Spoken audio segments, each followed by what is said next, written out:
नमस्कार साथियों, स्वागत है आप सभी का इंडियाज़ वर्ल्ड चैनल पर। जैसा कि आप सब जानते हैं कि अमेरिका के प्रेसिडेंट डोनाल्ड ट्रंप इस वक्त यूएस चाइना समिट के लिए चाइना में है और आई थिंक पूरी दुनिया में इस टाइम पर सबसे ज़्यादा इसी समिट की चर्चा है। इसीलिए दुनिया भर का मीडिया सारे वॉर्स छोड़कर इस विजिट को कवर करने में लगा हुआ है। वैसे तो अमेरिका चाइना रिलेशनशिप में काफ़ी इश्यूज़ हैं जिन पे ये दोनों देश आमने सामने होते हैं, पर एक इशू ऐसा है जो सबसे ज़्यादा बड़ा है और जिसमें इंडिया सीधा सीधा इन्वॉल्व है, वो है क्वाड ग्रुप। क्योंकि अगर दुनिया में चाइना किसी ग्रुप को सबसे ज़्यादा नापसंद करता है और उसे सीधा सीधा अपना दुश्मन मानता है तो वो है क्वाड, जिसकी तार बाय द वे सीधा सीधा इंडिया से जुड़ती है। सबसे पहले बात करते हैं कि ये क्वाड है क्या। दरअसल क्वाड एक ग्रुप है जिसमें 4 कंट्रीज हैं, यूएसए, इंडिया, जापान और ऑस्ट्रेलिया। वैसे तो क्वाड सबसे पहले 2007 में बना था, पर 2017 तक ये सिर्फ बनाकर छोड़ दिया गया था। ना तो इस पे कोई खास बात हुई थी और ना ही इन देशों ने आपस में कोई मीटिंग की थी। 2017 में इसे फिर से रिवाइव किया गया था और क्वाड ग्रुप के देशों ने मीटिंग भी 2017 में ही पहली बार की थी, वो भी फिलीपींस की कैपिटल मनीला में, मतलब उस देश में जो इस ग्रुप का पार्ट भी नहीं है। ये फिलीपींस याद रखना, आगे हम समझेंगे कि क्यों फिलीपींस इंपॉर्टेंट है क्वाड के लिए। फिर 2017 के बाद हर साल क्वाड की मीटिंग्स होती थी, यहाँ तक कि फॉरेन मिनिस्टर्स और प्राइम मिनिस्टर प्रेसिडेंट लेवल पे भी। अब देखते हैं कि इन देशों ने यानी यूएस, इंडिया, जापान और ऑस्ट्रेलिया ने मिलकर क्वाड बनाया क्यों था। दरअसल क्वाड बनाने के 2 कारण थे, एक वो जो कि ऑन पेपर है, जो कि पूरी तरह से झूठ है, और एक वो जो कि सच है पर उसे कहीं मेंशन नहीं किया गया। सबसे पहले बात करते हैं उस कारण की जो ऑन पेपर है, यानी ये 4 कंट्रीज जो पूरी दुनिया को बताती हैं कि इसीलिए बनाया गया। हालांकि हम बात कर चुके हैं कि ये पूरी तरह से झूठ है। इंडियन फॉरेन मिनिस्ट्री की वेबसाइट पे क्वाड का एक डॉक्यूमेंट अपलोडेड है, उसमें ये सारे रीजंस मेंशन्ड हैं। So as per the document, quad बनाने के मेन रीजंस हैं health security, infrastructure, cyber security, climate change, free and open Pacific. यहाँ से इस टर्म इंडो पैसिफिक को याद रखना, क्योंकि हम देखेंगे कि इसे इंडो पैसिफिक क्यों कहा गया है और सबसे ज़्यादा डिस्प्यूट इंडिया और यूएस में इसी को लेके ही है। अब बात करते हैं क्वाड बनाने के पीछे के असली कारण की।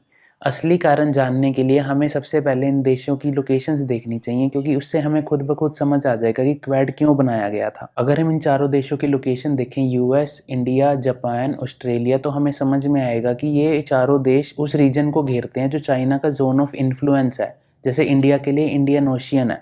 तो असली बात तो ये है कि क्वाड बनाने का एकमात्र रीज़न है टू काउंटर चाइना।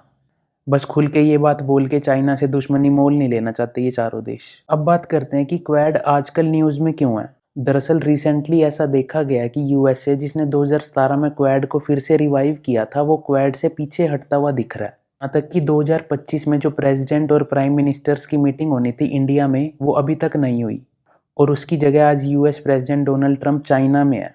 यानी जिसे काउंटर करने के लिए क्वाड बनाया था उसी के घर जाके बैठे हुए हैं इस टाइम। अब देखते हैं कि यूएस के क्वाड से पीछे हटने के आखिर कारण क्या हैं। दरअसल सबसे पहला और सबसे बड़ा कारण तो इंडिया खुद ही है, क्योंकि इंडिया और यूएस क्वाड के जियोग्राफिकल फुटप्रिंट को लेके ही सेम पेज पे नहीं है। क्योंकि इंडिया चाहता है कि क्वाड चाइना को काउंटर करने के लिए इंडियन ओशियन और पैसिफिक ओशियन दोनों में काम करे, पर अमेरिका क्वाड से चाइना को सिर्फ पैसिफिक ओशियन में कंट्रोल करना चाहता है, क्योंकि वहाँ उसके खुद के स्टेक्स ज़्यादा हैं। सच बात तो ये है कि इंडो पैसिफिक नाम अमेरिका ने सिर्फ इंडिया को खुद के साथ जोड़ने के लिए दिया है। अदरवाइज अमेरिका चाइना को क्वाड से सिर्फ पैसिफिक ओशियन में कंट्रोल करना चाहता है, क्योंकि वहाँ पे उसके खुद के स्टेक्स हैं।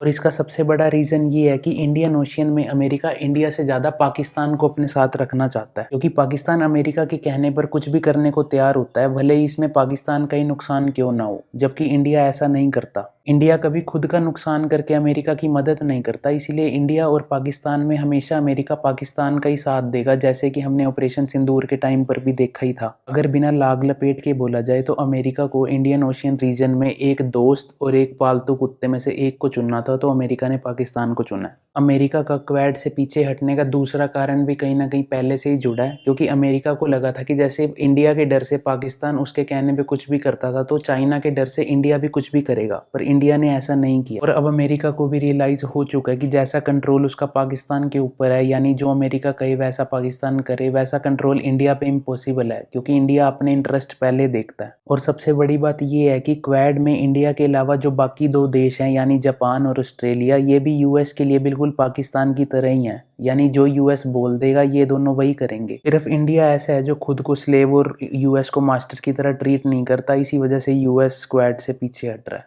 अब बात करते हैं कि यूएस का बैकअप प्लान क्या है, क्योंकि अगर उसने क्वाड से पीछे हटने का डिसीजन लिया तो कुछ ना कुछ तो सोच के लिया ही होगा। दरअसल यूएस का क्योंकि इंडिया की वजह से क्वाड में काम बन नहीं पा रहा, बिकॉज इंडिया जापान और ऑस्ट्रेलिया की तरह यूएस की हर बात नहीं मानता, तो अब यूएस ने क्वाड की जगह एक और ग्रुप बनाने का डिसीजन लिया है, जिसमें जापान और ऑस्ट्रेलिया तो होंगे बट इंडिया की जगह फिलीपींस होगा। और इस ग्रुप का नाम, जिसमें इंडिया को एक्सक्लूड करके फिलीपींस को यूएस ने लिया है, इसका नाम रखा है उसने स्क्वाड। आपको याद होगा जब हमने क्वाड की फर्स्ट मीटिंग की बात की थी तो मैंने कहा था कि फिलीपींस को याद रखना ये इंपॉर्टेंट है। इसीलिए इंपॉर्टेंट है बिकॉज इंडिया की जगह यूएस अब फिलीपींस को कंसीडर कर रहा है। अब इंडिया की जगह फिलीपींस को इंक्लूड करने से यूएस की दोनों मुश्किलें हल हो रही हैं। एक तो फिलीपींस यूएस के कहने पे हर वो काम करेगा जो पाकिस्तान, ऑस्ट्रेलिया और जापान करते हैं। दूसरा, फिलीपींस पैसिफिक ओशियन में ही है तो इंडियन ओशियन में उसे अपनी पाकिस्तान के साथ पार्टनरशिप को तोड़ने की भी जरूरत नहीं है। हालांकि यूएस ये नया स्क्वाड ग्रुप बना रहा है बट वो क्वाड को पूरी तरह ख़त्म नहीं करेगा, क्योंकि यूएस भी जानता है कि इंडिया और फिलीपींस में बहुत डिफरेंस है और जो काम इंडिया कर सकता है वो फिलीपींस उसके आसपास भी नहीं है। अब बात करते हैं कि ऐसे में जब यूएस अपना रास्ता बना रहा है और बाकी देश भी अपने बारे में सोच रहे हैं तो इंडिया को ऐसे में क्या करना चाहिए। क्या इंडिया को क्वाड में बने रहना चाहिए, क्योंकि क्वाड में बने रहने के कारण इंडिया चाइना रिलेशंस पे उसका बुरा असर भी पड़ता है, क्योंकि हमारा क्वाड में होने का सबसे मेन कारण था यूएस के थ्रू चाइना को काउंटर बैलेंस करना। जिस काउंटर बैलेंसिंग की उम्मीद हम यूएस से कर रहे हैं, क्या वो आज इतना कैपेबल भी है कि वो काउंटर बैलेंसिंग प्रोवाइड कर सके हमें। इंडिया को आई थिंक अपनी चाइना स्ट्रेटजी पे फिर से सोचने की ज़रूरत है, क्योंकि यूएस एक ट्रस्टवर्दी पार्टनर नहीं है, खासकर इंडिया के लिए चाइना के केस में। आपको क्या लगता है, इंडिया को क्वाड में बने रहना चाहिए या छोड़ देना चाहिए? अपनी राय कमेंट सेक्शन में ज़रूर बताएं। बाकी वीडियो में साथ बने रहने के लिए धन्यवाद। मिलते हैं जल्दी।